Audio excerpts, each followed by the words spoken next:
चला तर विद्यार्थी मित्रांनो, माझ्या यूट्यूब चॅनलवरती तुम्हा सर्वांचे अगदी मनापासून स्वागत करते। विद्यार्थी मित्रांनो, आजच्या या व्हिडिओमध्ये आपण 10th क्लासमध्ये विचारले जाणारे इंग्लिश ग्रामरचे क्वेश्चन्स या ठिकाणी आपण पाहणार आहोत।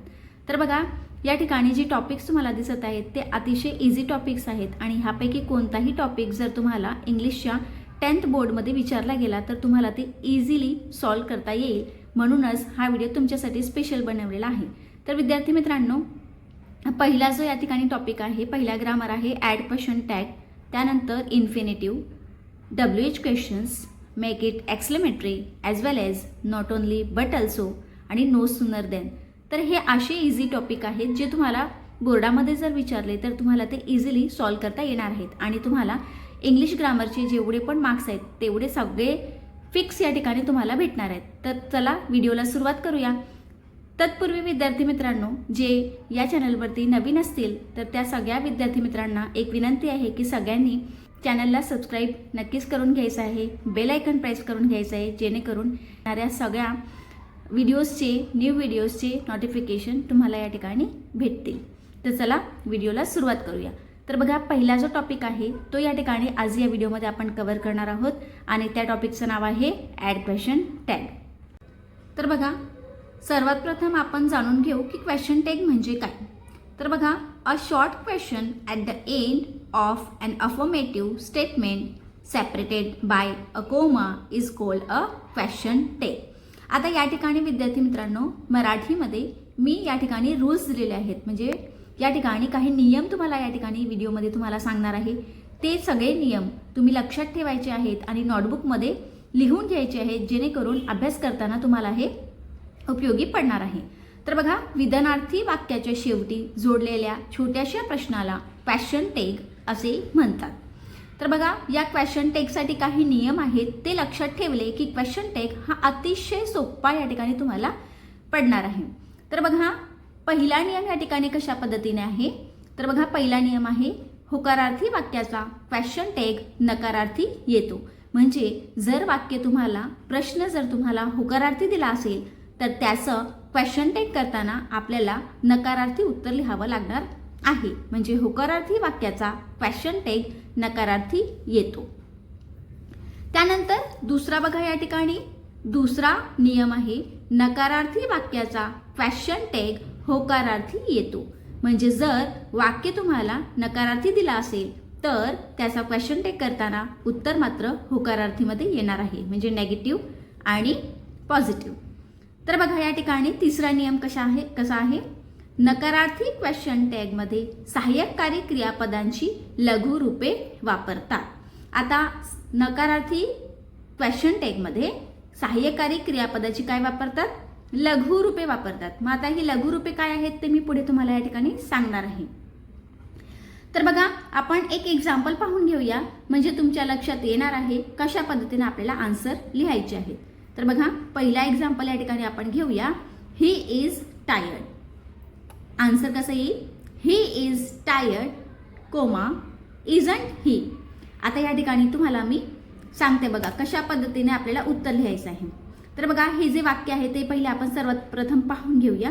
ही इज टायर्ड या वाक्यामध्ये कुठेही नकारार्थी शब्द आलेला नाहीये, म्हणजे आपल्याला उत्तर लिहिताना काय करायचं आहे, होकारार्थी वाक्याचा क्वेश्चन टॅग नकारार्थी येतो, म्हणजे आपल्याला नकारार्थी करायचं आहे।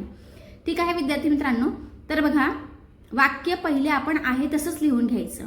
काय करायचं, वाक्य आहे तसंच लिहून घ्यायचं। मग वाक्य काय आहे, ही इज टायर्ड, मग आपण लिहून घेऊया ही इज टायर्ड। त्यानंतर आपल्याला या ठिकाणी कोमा देणे खूप महत्त्वाचं आहे। जर तुम्ही कोमा देणार नाही तर या ठिकाणी तुम्हाला मार्क्स मिळणार नाही, म्हणजे या ठिकाणी कोमा देणे खूप महत्त्वाचं आहे। ही इज टायर्ड वाक्य आहे तसंच लिहून घेतलं, त्यानंतर या ठिकाणी तुम्हाला कोमा द्यायचा आहे। त्यानंतर वाक्यामध्ये जो सहाय्यकारी क्रियापद असेल, ठीक आहे, वाक्यामध्ये जो सहाय्यकारी क्रियापद असेल त्याचं लघुरूप घ्यायचं आहे। लघुरूप म्हणजे काय की आता इज आहे, ठीक आहे, वाक्यामध्ये सहाय्यकारी क्रियापद कोणता आहे तर हा इज आहे, ह्याचं आपल्याला लघुरूप घ्यायचं आहे, म्हणजे इजंट। ह्यालाच आपण इज नॉट असे सुद्धा म्हणतो, पण लघुरूप घेताना आपल्याला इजंट घ्यायचे, म्हणजे इजचं काय होणार आहे, इजंट होणार आहे। ठीक आहे, ह्यालाच आपण लघुरूप म्हणतो, इजचं काय होणार आहे, इजंट होणार आहे। तर बघा, इजंट घ्यायचं आहे म्हणजे आपल्याला लघुरूप घ्यायचं आहे, म्हणजे वाक्य आपल्याला नकारार्थी करायचं आहे. हे वाक्य होकारार्थी होतं आणि क्वेश्चन टेक करताना आपण काय केलेलं आहे, नकारार्थी केलेला आहे, म्हणजे इजंट झालेला आहे. त्यानंतर वाक्यामध्ये जो कर्ता असतो शेवटी तो आपल्याला घ्यायचा असतो. मग या ठिकाणी आपला जो कर्ता म्हणजे सब्जेक्ट आहे तो आहे ही. मग तो या ठिकाणी आपण शेवटी घेतला आणि नंतर क्वेश्चन मार्क द्यायला मात्र विसरायचं नाही. अशा पद्धतीने होकारार्थी वाक्याचा क्वेश्चन टेक हा नकारार्थी येतो. ही इज टायर्ड आणि आन्सर असणार आहे he is tired comma isn't he. पुढचं वाक्य आपण या ठिकाणी पाहून घेणार आहोत. तर पुढचं जे वाक्य आहे त्यामध्ये बघा वाक्यामध्येच नॉट आलेलं आहे, म्हणजे प्रश्नामध्येच नॉट आलेलं आहे. तर जर वाक्य नकारार्थी असेल तर त्याचं मात्र क्वेश्चन टेक होकारार्थी येणार. म्हणजे या ठिकाणी बघा you are not a student, पहिले आपण वाक्य आहे तसंच लिहून घेतलं. वाक्य लिहून घ्यायचं आहे you are not a student, आहे तसंच वाक्य लिहून घ्यायचं. त्यानंतर आपल्याला कोमा द्यायचा आहे. कोमानंतर आपल्याला सहाय्यकारी क्रियापदाचा वापर करायचा आहे. सहाय्यकारी क्रियापद म्हणजे हेल्पिंग वर्ब या ठिकाणी आहे आर, पण या ठिकाणी आपल्याला आरंट घ्यायचा आहे का, नाही, कारण ऑलरेडी वाक्याच्या प्रश्नाच्या वाक्यामध्ये या ठिकाणी नॉट आलेला आहे. म्हणून आता आपण होकारार्थी करणार, म्हणजे इथे वाक्यामध्ये आपण परत नॉटचा यूज करणार नाही. तर या ठिकाणी आपल्याला फक्त आहे तसंच जे सहाय्यकारी क्रियापद आहे म्हणजे हेल्पिंग वर्ब आहे ते आहे तसंच घ्यायचं आहे, म्हणजे आर, त्याचं लघुरूप वापरायचं नाहीये, फक्त आरच घ्यायचं आहे. त्यानंतर आपल्याला शेवटी सब्जेक्टचा वापर करायचा आहे. सब्जेक्ट आहे यू. यू या ठिकाणी आपण लिहून घेतल्यानंतर क्वेश्चन मार्क या ठिकाणी द्यायचा आहे, म्हणजे आपलं आन्सर संपलं. You are not a student, are you आणि क्वेश्चन मार्क. ओके, तर बघा होकारार्थी वाक्याचं नकारार्थी करायचं आणि नकारार्थी वाक्याचं होकारार्थी करायचं. वाक्य आहे तसंच लिहून घ्यायचं. त्याच्यानंतर आपल्याला कोमा द्यायचा आहे. कोमानंतर आपल्याला हेल्पिंग वर्बचा वापर करायचा आहे आणि हेल्पिंग वर्ब वापरताना होकारार्थी असेल तर नकारार्थी करायचं आणि नकारार्थी असेल तर होकारार्थी करायचं आणि शेवटी आपल्याला सब्जेक्ट वापरायचा आहे. जो सब्जेक्ट तुम्हाला दिलेला असेल म्हणजे जो कर्ता तुम्हाला दिलेला असेल तो कर्ता या ठिकाणी तुम्हाला वापरायचा आहे आणि शेवटी क्वेश्चन मार्क द्यायचा आहे. अशा पद्धतीने ॲड क्वेश्चन टेक करणे हे अतिशय सोपं आहे विद्यार्थी मित्रांनो. तरीही तुम्हाला काहीही अडचण असेल तर मला कॉमेंट बॉक्समध्ये नक्कीच कळवायचं आहे. तर या व्हिडिओमध्ये आपण फक्त ॲड क्वेश्चन टेक पाहणार आहोत आणि बाकीचे जेवढे पण ग्रामरचे टॉपिक्स राहिलेले आहेत ते आपण नेक्स्ट व्हिडिओमध्ये कव्हर करण्याचा प्रयत्न नक्कीच करूया. ठीक आहे विद्यार्थी मित्रांनो, तर भेटूया आपण नेक्स्ट व्हिडिओमध्ये. व्हिडिओ जर आवडला असेल तर लाईक, शेअर आणि सबस्क्राईब करायला मात्र विसरू नका विद्यार्थी मित्रांनो. तुमचा एक लाईक, एक शेअर हा माझ्यासाठी खूप महत्त्वाचा आहे आणि आम्हाला मोटिवेशन देतो. म्हणून तुम्ही एक लाईक आणि एक शेअर नक्कीच करायचं विद्यार्थी मित्रांनो. भेटूया आपण नेक्स्ट व्हिडिओमध्ये. धन्यवाद.